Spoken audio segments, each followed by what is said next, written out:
नमस्कार, गजकेसरी ज्योतिष में आपका हार्दिक स्वागत है और मैं आपका दोस्त चेतन इंजीनियर। त्योहारों का मौसम भी चालू हो गया है, सावन चालू हो गया है। सावन में महादेव का पूजन चालू हो गया है और उनके मित्र नाग के बारे में यदि बात नहीं की जाए तो बड़ा अचंभा होगा। नाग जो हैं उनके प्रिय मित्र हैं और महादेव के गले में चूँकि धारण करते हैं तो ये बड़ा महत्वपूर्ण है। कुंडली में देखा जाए तो काल सर्प दोष के बारे में आता है कि काल सर्प दोष के बारे में कुंडली में है। अब यहाँ पर एक जरूर भ्रांति आती है कि काल सर्प दोष का शास्त्रों में कोई उल्लेख नहीं किया गया है, तो फिर ये क्या है। तो भाई यारे सारे के ग्रह राहु केतु के बीच में आ जाते हैं तो ये कहीं ना कहीं ये लगता है कि नाग के बंधन में है।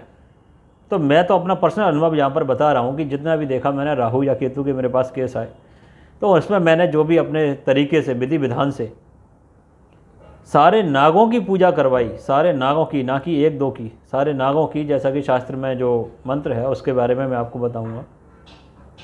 अनंतम वशकी शेषम पद्मनाभम च कंबलम शांखपालम धातराष्ट्रम तक्षकम कलियम जता एतानी नव नामानी नागानाम च महात्मनाम सायंकाले पठे नित्यम प्रातः काले च विशेषता तस्मयी विश्वभयम नास्ति सर्वत्र विजयी भवेत। तो नवनाग हैं, जो नाग हैं, शेषनाग है, अनंत है, वशकी है। तो इन सभी का पूजन करवा के जो एक प्रोसेस है, आप मुझको इसके लिए कॉल कर सकते हैं, मैं आपको बताऊँ किस तरह से कर सकते हैं। आप मेरे पास आएंगे, मैं बताऊँगा। तो उसका उपयोग करते हैं हम पूजा का और उसके बाद लोगों को तत्काल लाभ प्राप्त होता है। तो काल सर्प दोष क्या है, तो मेरे गुरु ने ये बताया कि पिछले जन्म में की गई नाग हत्या का दोष है ये। तो पिछले जन्म में की गई या इस जन्म में आप भोग रहे हैं पाप, या इस जन्म में भी आपसे नाग हत्या हुई है तो वो आपकी प्रोग्रेस रोकेगी। अब चूँकि नाग हत्या है तो ये मान के चले तो मैटर तो आपका फंस गया है, या आपकी सारी प्रोग्रेस रोक देगी। पितृदोष भी कहीं ना कहीं ये बना सकती है, क्योंकि नाग जो है, आप सोचें कि शिव जी के परम मित्र हैं, जब उनके मित्र को दुख देंगे तो आपका जीवन कभी सुखी नहीं रहेगा। तो यहाँ पर हम जीरो से चालू करते हैं कि राहु का जन्म कहाँ हुआ। तो राहु का जो जन्म हुआ वो चेन्नई के पास गुडूर जंक्शन है, वहाँ पर एक स्थान है कालहस्ती। कालहस्ती में राहु का जन्म हुआ, चूँकि वो राक्षस था, राक्षस कुल से उत्पन्न था। उसके बाद समुद्र मंथन जब हुआ तो सारे राक्षसों को इकट्ठा किया गया और देवताओं को फिर उसमें से निकला गया जो अमृत निकला, अमृत कलश था, उसको लेकर वो देवता लोग भागे। जब वो पिला रहे थे देवताओं को तभी राहु ने, उसने रूप बदलकर देवता के रूप में आ गया, उसने पी लिया और राहु भागा वहाँ से। प्रयाग, हरिद्वार, नासिक और उज्जैन, फिर से सुना है, प्रयाग, हरिद्वार, नासिक और उज्जैन। उज्जैन में वहाँ पहुँचा और भगवान विष्णु ने मोहिनी एकादशी के दिन, फिर से सुना, भगवान विष्णु ने मोहिनी एकादशी के दिन उज्जैन में राहु का सिर काटा और वो राहु और केतु दो में डिवाइड हो गया। इसका वर्णन विष्णु पुराण में दिया हुआ है। तो राहु और केतु का जन्म स्थान जो है वो उज्जैन हुआ, जबकि राहु का जन्म गुडूर जंक्शन के पास श्री कालहस्ती है और राहु केतु का जो जन्म स्थान है वो उज्जैन हुआ। तो उज्जैन में मैंने देखा जितने लोगों की भी हमने यहाँ पर पूजा कराई, मैंने एक मेथड लिया, वो मेथड बहुत अच्छा है, सुंदर है। आप उसे जानने के लिए मेरे को कॉल कर सकते हैं, आप आएंगे तो मैं बताऊँगा। तो उससे पिछले जन्म की नाग हत्या या दोष का प्रायश्चित करते हैं तो लोगों की प्रोग्रेस हो रही है, कार्य हो रहा है। तो इस साल नाग पंचमी है अगस्त में, 13 अगस्त को आ रही है, शुक्रवार को। तो उस दिन ज़रूर आप क्या करें, व्रत रखें। मैं आपको एक साधारण सा उपाय बता देता हूँ कि नाग पंचमी के दिन आप व्रत रखें।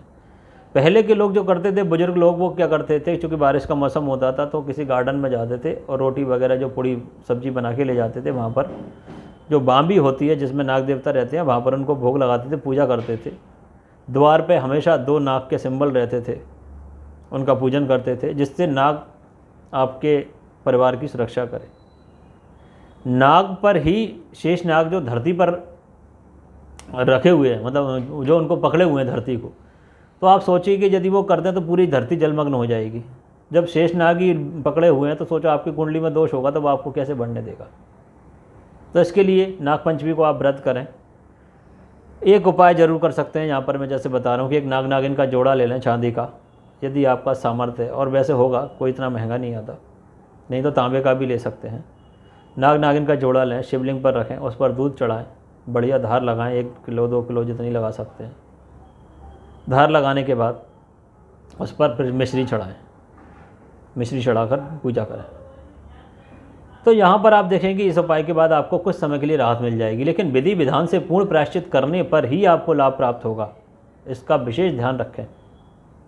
नाग पंचमी का व्रत रखें, नाग देवता हैं उनसे क्षमा मांगें, बार बार क्षमा मांगें कि जो भी गलती हुई है आपकी रक्षा करें, परिवार की रक्षा करें। वो बिल्कुल करेंगे, क्योंकि प्रोटोकॉल है, शिव जी के बगल में ही है, तो वो शिव जी का भी आपको जो समझ लीजिए आशीर्वाद मिलेगा।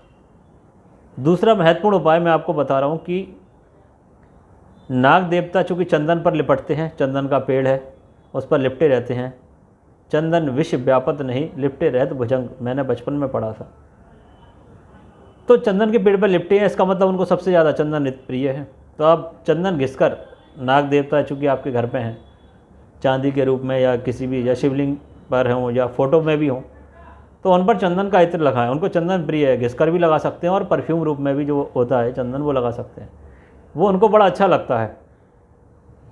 तो नाग पंचमी पर आप दूध भी पिलवा सकते हैं, दूध पिलाएं सांपों को, तो उससे भी आपको लाभ प्राप्त होगा। लाल किताब में कई बार लिखा है कि यदि आपका शनि या जो भी कोई ग्रह राहु खराब है तो आप नागों को दूध पिलाएं। और एक और महत्वपूर्ण उपाय भी है यहाँ पर, जैसे नाग पंचमी पर कई सपेरे आपको मिल जाएंगे, तो आप उनसे बात कर लें कि आप पैसे ले लीजिए और इसको मुक्त कर दीजिए, और किसी जंगल में आप उसके साथ में जाकर किसी जंगल में उसको छुड़वा दीजिए। तो इस उपाय से भी आपको कहीं ना कहीं राहत प्राप्त होगी। एक और उपाय आप देखिए कि आप यदि किसी मंदिर है, शिवलिंग के पास जाते हैं, तो वहाँ पर यदि मान लीजिए नाग देवता नहीं है, तो आप बढ़िया एक तांबे का नाग बनवा के किसी ब्राह्मण से षोडशोपचार पूजन करवा के, प्राण प्रतिष्ठा करवा के उस नाग देवता को शिवलिंग पर अर्पित कर दीजिए और उसका पूजन कीजिए। ध्यान रखें, पूजन भी आपको ही करना है और वो सुरक्षित हो, मतलब चोरी वगैरह नहीं हो, ऐसे स्थान पर हो। तो ये उपाय करने पर भी आपकी पीढ़ियों में नाग देवता का आशीर्वाद प्राप्त मिलेगा। नाग देवता का आशीर्वाद इतना आसान नहीं है, लेकिन आप पूजा करेंगे, उपाय करेंगे, क्षमा प्रार्थना करेंगे तो आपको ज़रूर मिलेगा। सावन में बहुत महत्व है। सावन में शिवलिंग का अभिषेक करें, नाग देवता पर दूध चढ़ाएं, इत्र चढ़ाएं, तो इससे आपका राहु और केतु का दोष पूरा खत्म होगा। लोग ये गलती करते हैं कि राहु का उपाय कराते हैं और केतु का उपाय नहीं कराते। भैया, राहु और केतु दोनों एक ही ग्रह हैं, चूँकि उनको काटा गया तो वो दो में विभाजित हो गए, लेकिन राहु के साथ साथ केतु का भी उपाय यहाँ पर हमको करना पड़ेगा।